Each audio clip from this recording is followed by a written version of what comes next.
کراچی میں اجمیر نگری پولیس نے کارروائی کرتے ہوئے جعلی ڈی ایس پی کو گرفتار کر لیا ہے۔ ملزم اپنے آپ کو پی ایم کا سیکیورٹی انچارج ظاہر کرتا تھا۔ اس حوالے سے مزید جانتے ہیں یاسر حسین کی رپورٹ میں۔ تھانہ اجمیر نگری پولیس نے کارروائی کرتے ہوئے جعلی ڈی ایس پی کو گرفتار کیا۔ ملزم کی شناخت حفیظ خان کے نام سے ہوئی، جو اپنے آپ کو پرائم منسٹر کا پروٹوکول آفیسر ظاہر کرتا اور شہریوں کو لوٹتا تھا۔ ملزم کے قبضے سے جعلی دستاویز، غیر قانونی اسلحہ اور واکی ٹاکی برآمد ہوا۔ پی ایم سیکریٹریٹ میں سیکرٹری صاحب کا پروٹوکول افسر ہوں۔ پی ایم سیکریٹریٹ میں جو سیکرٹری ہیں ان کا پروٹوکول افسر ہوں۔ نہیں، پرائیویٹ آدمی لگ سکتا، کیوں نہیں لگ سکتا؟ جی ہاں۔ ملزم گزشتہ رات ہوٹل پر بیٹھ کر لوگوں کو بے وقوف بنانے میں مصروف تھا۔ پولیس کے مخبر خاص کی اطلاع پر کارروائی کی گئی۔ ملزم اس سے پہلے بھی پاکستان بازار تھانے سے بند ہو چکا ہے۔ ملزم کے خلاف مقدمہ درج کر کے مزید تفتیش کی جا رہی ہے۔ کیمرامین حمزہ شیخ کے ساتھ یاسر حسین، 5 نیوز کراچی۔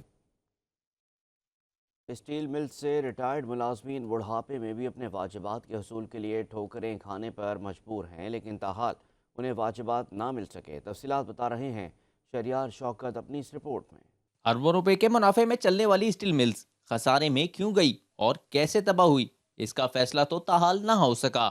اسٹیل ملز کی تباہی در و دیوار اپنی کہانی خود سناتے ہیں، لیکن کوئی سننے والا نہیں۔ ظلم کے ضابطے ہم نہیں مانتے، ظلم کے ضابطے بند کرو، بند کرو، سادہ حق، سادہ حق، سادہ حق۔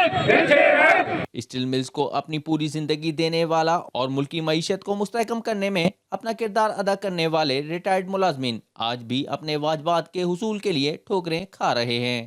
ہمارے واجبات ادا کرو، ہمارے واجبات ادا کرو، ہمارے واجبات ادا کرو۔ کسی کو بیٹی کی شادی کی فکر تو کسی کو بیماری کا غم، اور کچھ تو اپنی رقم کے انتظار میں یہ دنیا ہی چھوڑ چلے، لیکن انتظامیہ کو ان کا خیال پھر بھی نہ آیا۔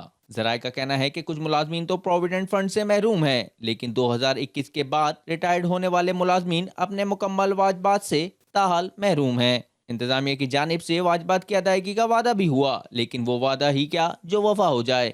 مہنگائی، بیماری اور مشکلات کے ستائے یہ بزرگ شہری حکومت پاکستان کی توجہ کے منتظر ہیں۔